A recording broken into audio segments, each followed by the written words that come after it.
28 வருஷமாக டிப்ரெஷன் இருந்துச்சு. சரியான தூக்கம் இருக்காது, நிம்மதி இருக்காது, மனசு அமைதி இருக்காது. அந்த டிப்ரெஷன் ஸ்டார்ட் ஆனதுலேருந்து எந்த ஒரு விசேஷத்துக்கும் போக மாட்டேன். ஒரு நாள் செபிக்கலாம் வாங்க நிகழ்ச்சியில் மோகனனை வந்து நீங்கள் உங்கள் தலையில் கை வச்சுக்கிட்டு செபிங்கன்னு சொன்னாங்க. வீட்டில் உள்ளவங்களாம் எல்லோரும் என் தலையில் கை வச்சு ஜெபிச்சாங்க. ஜெபம் முடிஞ்ச உடனே எனக்கு வந்து மனசில் வந்து என்னமோ ஒரு பாரம் எருங்கினாப்பில் இருந்துச்சு. நீங்கள் என்ன பிரச்சனையில் இருக்கிறீங்க, என்ன கலக்கத்தில் இருக்கிறீங்க, என்ன வேதனையில் இருக்கிறீங்க, எல்லாத்தையும் இயேசு கிட்ட சொல்லுங்கள். அந்த கலக்கம் கவலை எல்லாம் மாறும். உங்கள் டிப்ரெஷன் கட்டு மாறும். அது மட்டும் இல்லை, உங்கள் பிரச்சனை உங்கள் சூழ்நிலை எல்லாம் மாற்ற இயேசுவால் முடியும்.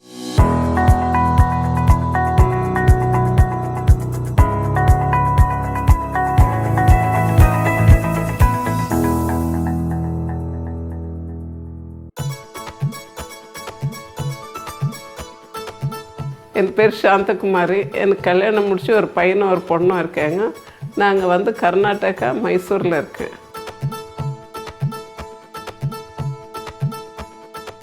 எனக்கு 28 வருஷமாக டிப்ரெஷன் இருந்துச்சு. சரியான தூக்கம் இருக்காது, நிம்மதி இருக்காது, மனசு அமைதி இருக்காது. அந்த டிப்ரெஷன் ஸ்டார்ட் ஆனதுலேருந்து எந்த ஒரு விசேஷத்துக்கும் போக மாட்டேன். போனால் சர்ச்சுக்கு போவேன், வந்தால் வீடு. எனக்கு வந்து வீட்டில் எல்லோரும் இருப்பாங்க, எங்கள் ஹஸ்பண்ட் இருப்பாங்க, பிள்ளைங்க பேர பிள்ளைங்க எல்லோரும் இருப்பாங்க. ஆனால் எனக்கு மட்டும் பார்த்திங்கனாக்கா ஒரு தனிமையாக இருக்கும். எல்லார்கிட்டும் சகஜமாக பேச மாட்டாங்க. அவங்க தனிமையாக இருக்கணுன்றது அவங்களுக்கு. நம்ம எல்லாம் கூட சேர்ந்து பேசலைன்னா கூட அவங்க அதை ஏற்றுக்க மாட்டாங்க, தனிமையாக இருக்குவாங்க. ஒரு மாடியை பார்த்தாக்கா அதுலேருந்து குதிச்சிடலாமா, ஒரு ட்ரெயினில் போவேன், ட்ரெயின்லேருந்து குதிச்சிடலாமா, அந்த மாதிரி ஒரு ஃபீலிங் இருக்கும்.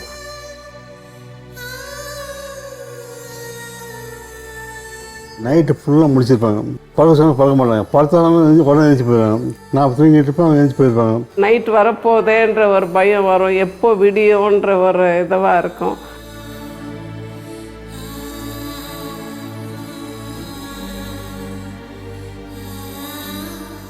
அப்புறமா சர்ச்சில் உட்காரும்போது திடீர்னுட்டு ரொம்ப அழுதுடுவேன்.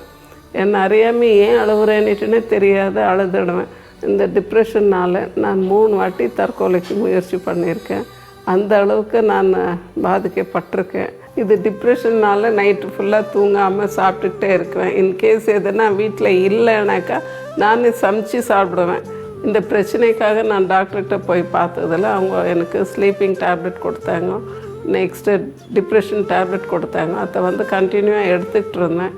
டிப்ரெஷனுக்கு ஒன்று, தூக்க மாத்திரை ஒன்று, 2 போட்டேன். அது 2 போட்டு கொஞ்ச நாள் கழித்து அது வந்து எனக்கு அவ்வளோவா வேலையாக செய்யலை. தூக்கமும் வராது, அந்த டிப்ரெஷனும் குறையாது.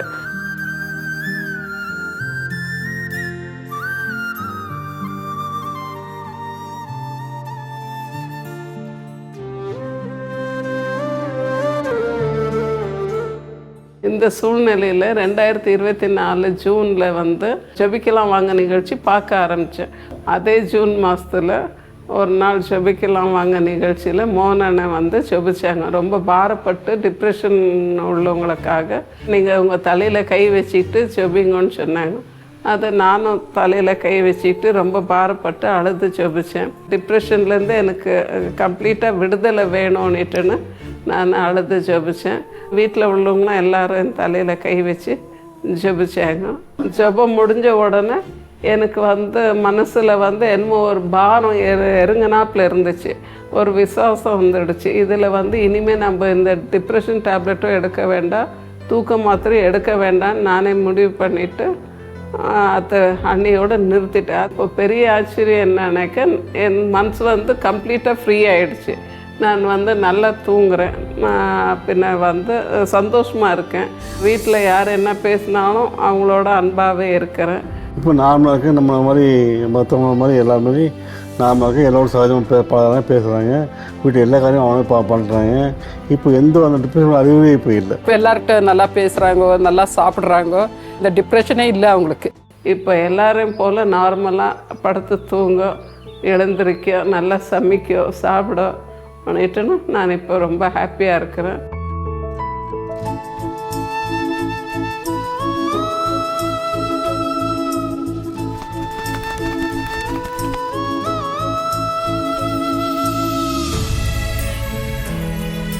இந்த 28 வருஷம் டிப்ரெஷன் பிரச்சனையிலிருந்து எனக்கு விடுதலை கொடுத்த ஏசப்பாவுக்கு கோடா கோடை நன்றி.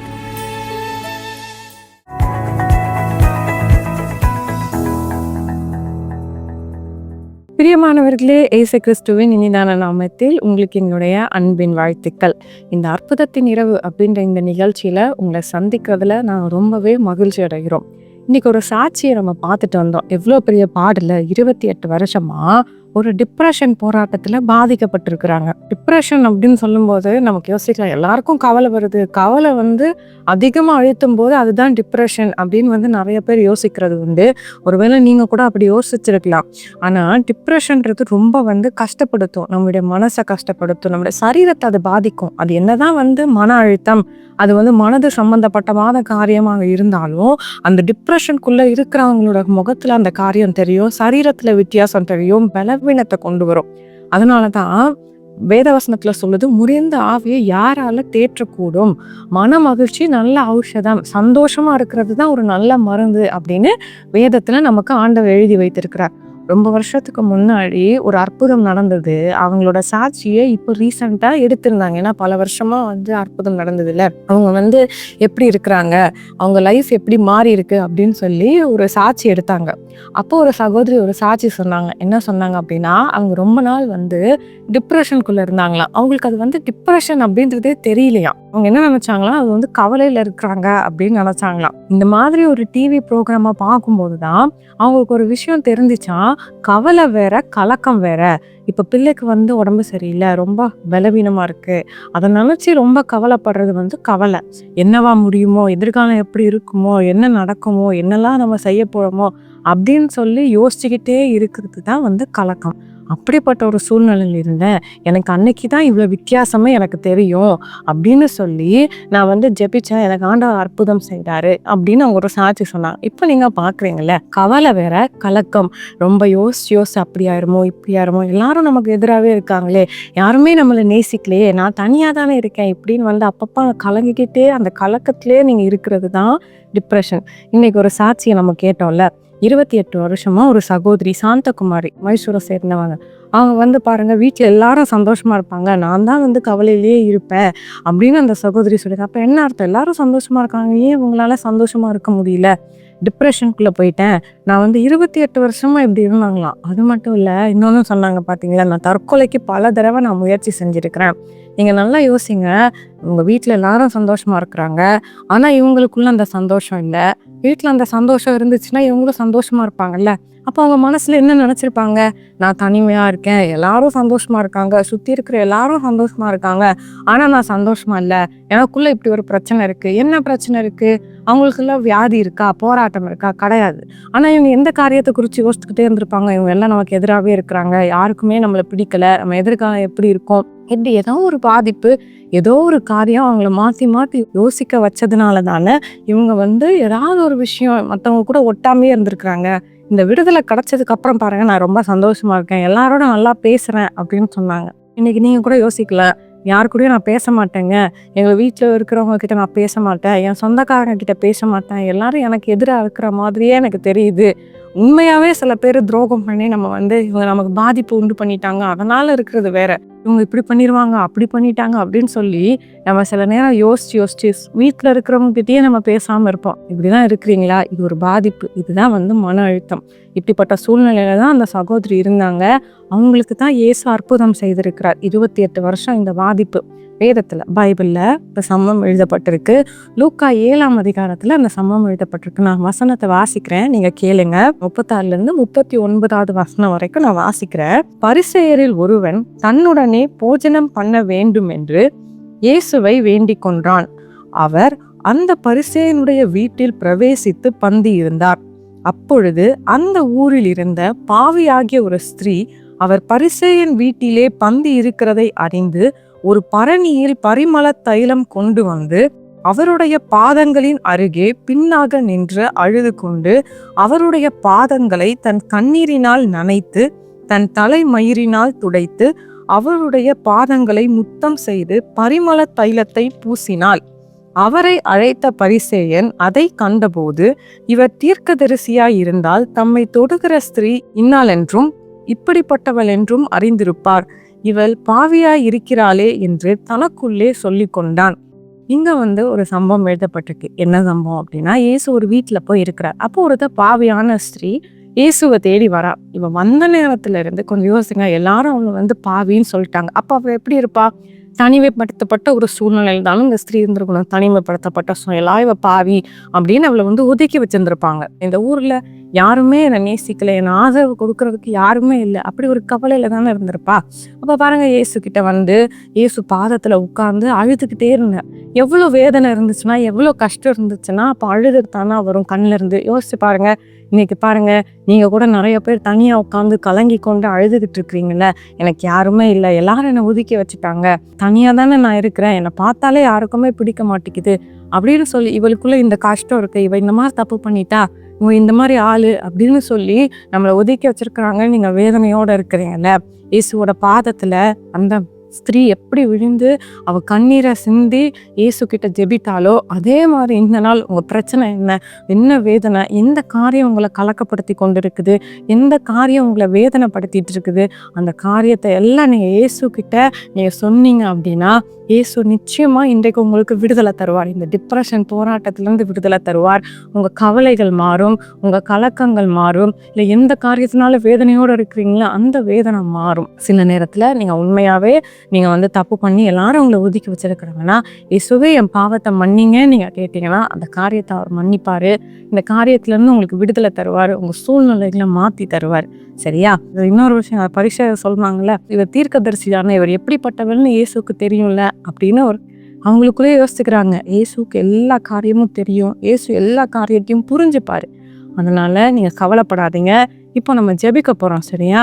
நீங்க என்ன பிரச்சனையில இருக்கிறீங்க, என்ன கலக்கத்துல இருக்கிறீங்க, என்ன வேதனையில இருக்கிறீங்க, எல்லாத்தையும் இயேசு கிட்ட சொல்லுங்க. அந்த கலக்கம், கவலை எல்லாம் மாறும். உங்க டிப்ரெஷன் கட்டு மாறும். அது மட்டும் இல்ல, உங்க பிரச்சனை, உங்க சூழ்நிலை எல்லாம் மாத்த இயேசுவால முடியும். இப்ப நம்ம ஜெபிக்கலாமா? இங்க இருக்கிற இடங்கள்ல கண்களை மூடிக்கொள்ளுங்க. இயேசுவை நோக்கி பாருங்க.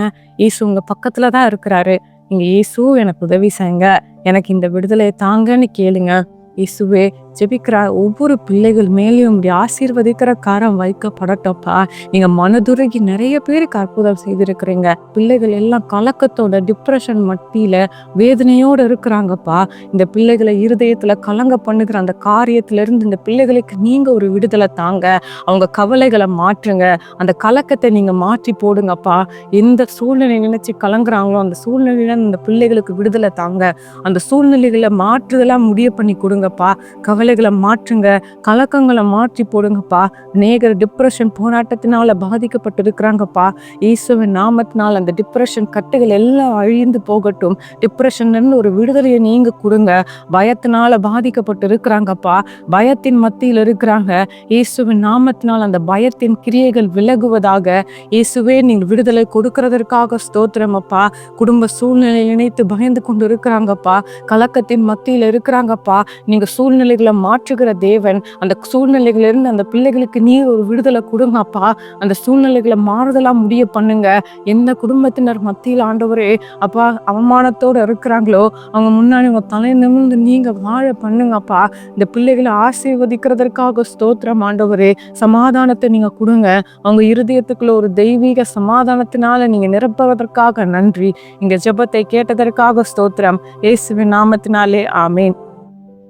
நம்ம ஜெபிச்சிருக்கிறோம். இயேசு நம்முடைய ஜெபத்தை கேட்டு இருக்கிறாரு. உங்க சூழ்நிலை, எங்க காரியத்திலிருந்து விடுதலையை, உங்களுக்கு மாற்றத்தை தருவாங்க நீங்க எதிர்பாருங்க. நிறைய பேருக்கு ஒரு சமாதானம் உண்டா இருக்கு, கலக்கத்துல இருந்து ஒரு விடுதலை மாதிரி இருக்கு. இயேசு விடுதலை கொடுத்துட்டாரு. இயேசுவே நன்றின்னு சொல்லுங்க. இயேசு உங்களோட இருந்து உங்களை ஆசீர்வதிப்பார். ஆமென். This program is sponsored by Sister Star King and Family, பெரிய தாளை, தூத்துக்குடி.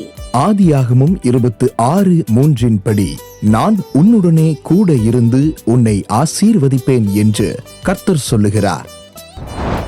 அன்பானவர்களே, நீங்களும் தொலைக்காட்சி ஊழிய பங்காளராகிட தொடர்பு கொள்ள வேண்டிய தொலைபேசி எண் 9942246611. இமெயில் முகவரி partners@jesuslimbs.org. For further details and prayer support, contact Jesus Redeems Ministries, Nalumavudi, Thuthukudi District, 628-211. Our phone number 04639 353535. info@jesusredeems.org. Our website www.jesusredeems.com. God bless you.